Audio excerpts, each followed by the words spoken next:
Well, hello and welcome everybody back to the video. I'm Yoursimcfi. I really appreciate all you guys stopping by. Today we'll be covering the way I start the F100 by Just Flight. This is not the complete real way to do it, but this is the way I do it, and it should get you up in the air without problems. Do want to do a mini disclaimer. This is an early access build of the aircraft, so some things are due to maybe change, but I do want to say thank you to Just Flight for providing this aircraft for me to review, stream, and showcase for you guys before it actually comes out. You guys can check out the link in the description for the Just Flight F100/F70. It's a fantastic regional jet. Without further ado, guys, let's get started. This flight's going to be from Toulouse to Paris. You guys can use SimBrief to get that same flight plan I did. We're taking off 14 left. We're going to set the aircraft up for it. Alright, well, welcome everybody to the flight deck of the beautiful F100 by Just Flight. Just going to get some things set up on the EFB, and then we're going to start with the startup. Alright, well, the first thing we're going to do is start on this EFB here. You're going to want to click Settings, and then just make sure SimBrief ID is entered in here. For me, it said it required 6 numbers to make it a valid SimBrief ID. Mine only has 5 numbers, so I just added a 0, and that worked for me. So if you have that issue, just add a 0. If you don't have that issue, put all 6 numbers. Once that's done, you're going to click Charts. You're going to want to make sure you sign in with your charts, and then your Navigraph charts are all ready to go. Next, under Aircraft, you're going to make sure your chocks are selected on. I have currently the door opened with the jet bridge connected, and you can see this little lightning symbol saying I can turn the external power on.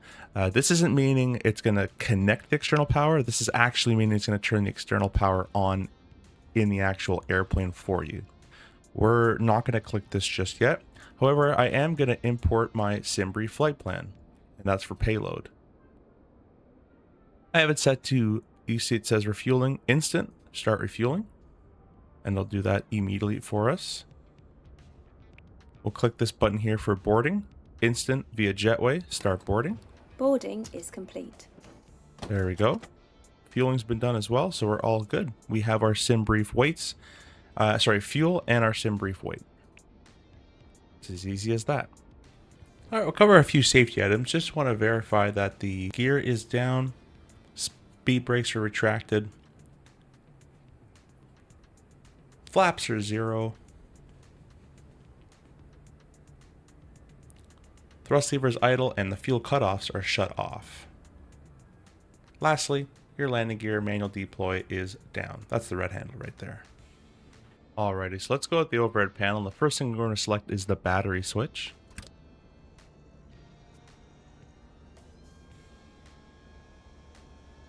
Followed by the external power. And with this knob here, you can check the status of those electrical systems for the battery. You can see the load, the voltage is 28 volt system. No frequency for that one. External power, you get a frequency. The voltage, no load currently.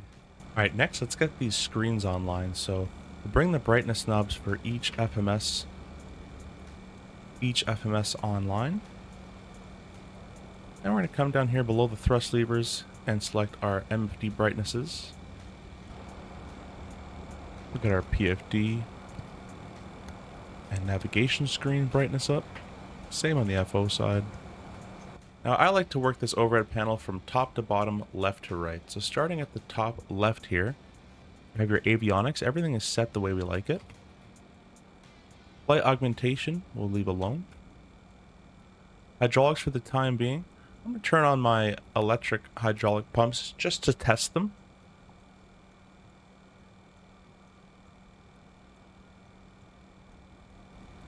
And we're looking so the numbers reach around 3,000 psi and our quantities are sufficient as well. With that test completed, we can go ahead and turn off our electric pumps for the time being. Down here, our wipers are off. All our PA and cabin announcement crew callouts are all not used. Seatbelts are off. No smoking is on. Do our CVR test. Followed by our engine number 1 test. The bell, the warning, and the warning there. Number 2, and number 2. AP fire test. APU fire. APU fire and the warning. Smoke. Smoke, smoke. Warnings. And the warning on the screen there as well.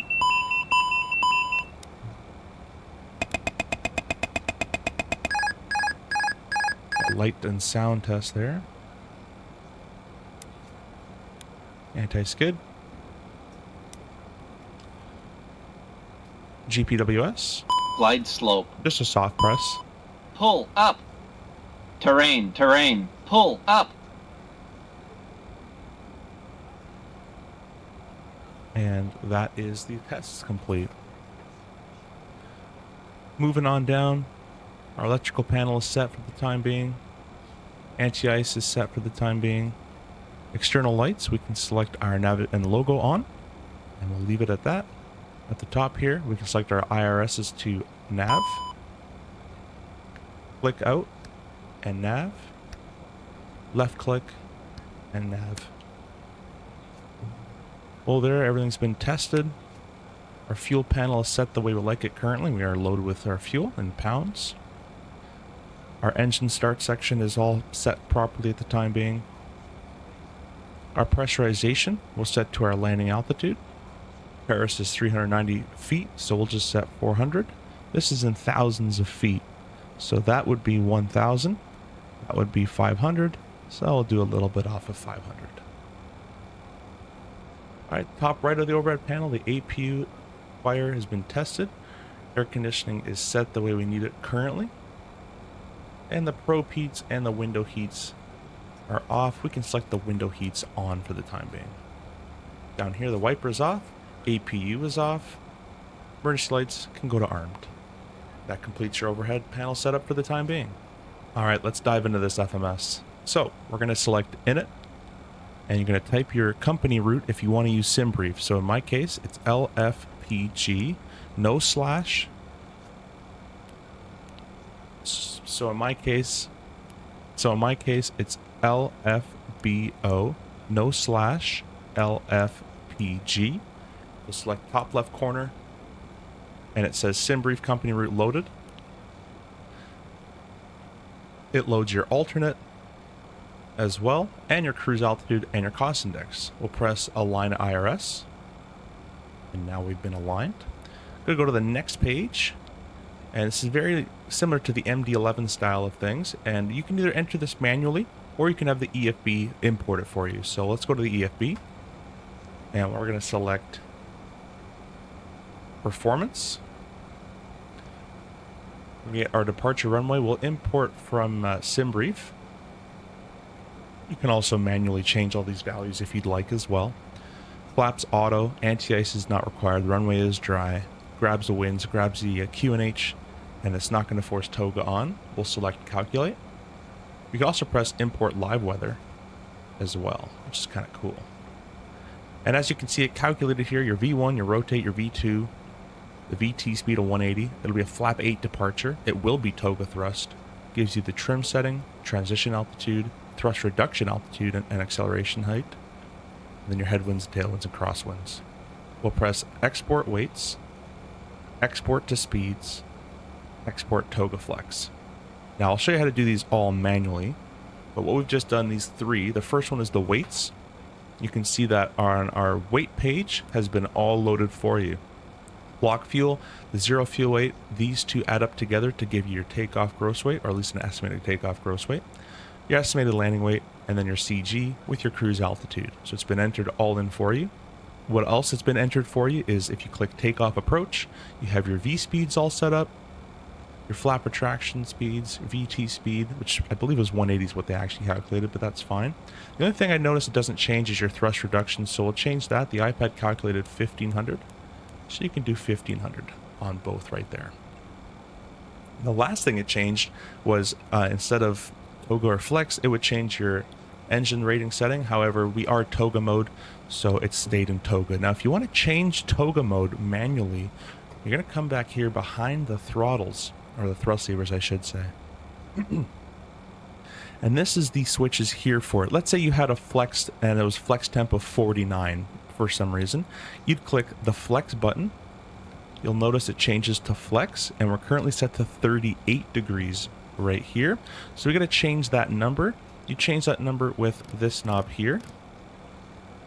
Now we're at 55. So whatever flex temperature it gives you, you can do it like that, or you can simply press export toga or flex and it'll just set the thrust setting for you if you don't want to do it. Takeoff speeds are pretty self-explanatory. You type the speeds in here and that's on the takeoff approach page. And then for the weights, we were just there, but it's the init page, next page, and you can type your block fuel and then your zero fuel weight, which could be found right here in the iPad.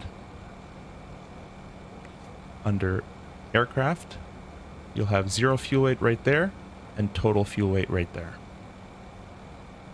Alright, well, just before we push, let's go ahead and get a couple things squared away. Let's turn on our electric hydraulic pumps in case we need to use our parking brake before the engine start up. We're also going to go ahead and turn on our beacon light. You can see we get a ground call from GSX, which is kind of cool.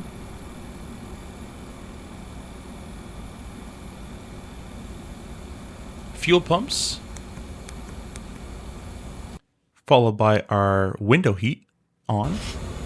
If you guys ever fly the plane and do something wrong or maybe overstress something, you'll be greeted with some ICAS 2 messages. To get rid of these messages, just behind the thrust levers, there's an advance button. You can click this a few times and it'll get rid of all those checklist items for you. It's time to push.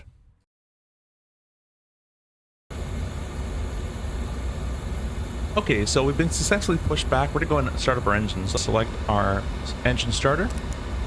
And we're start number 2. Packs get automatically disengaged. On this little standby instrument gauge, you guys can see that our N2 is rising, followed by our N1 a little bit as well. And at 20% N2, or when it stabilizes, we're going to go ahead and add fuel. Come down here below the thrust levers, and this is where we're going to add fuel right here.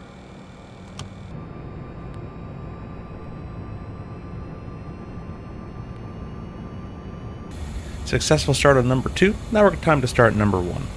Same process as before. Start it to number 1. Wait for 20% N2. We're going to add the fuel.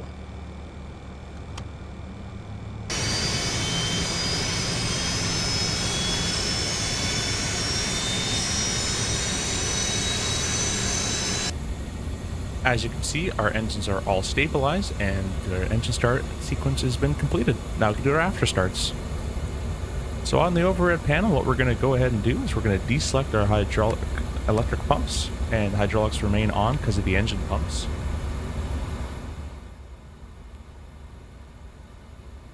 We're going to disengage our engine starter, ignition to auto, APU off, and for the most part, that's your overhead panel all set up. Last thing you have to do is before you taxi, is turn on your taxi light.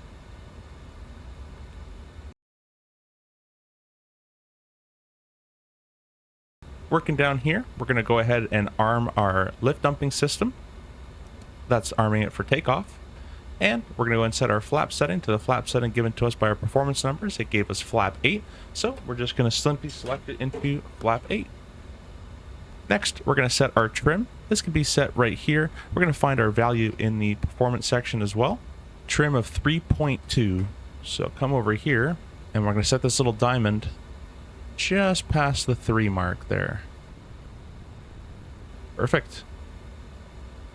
Now we could take the parking brake off, take off configuration warning. Oh, looks like I forgot the control lock. We'll come back down here. We'll reset the brake. This aircraft does have a flight control lock. You want to make sure this is turned off. And now the takeoff configuration warning is normal. One little tip that I like to use, I don't know if they do this in this aircraft, but we do it in the CRJ, is we actually set up our acceleration, or level off height, is what we call it, as our MDA. And now we have it set to 1500 as our acceleration height, and we'll have a visual representation in our altimeter here. Well, if you stayed till the end, then you should have a completely successfully started Fokker 100. Thank you so much to Just Flight. Thank you guys for watching. If this video helped, like, subscribe. We'll see you guys in the skies.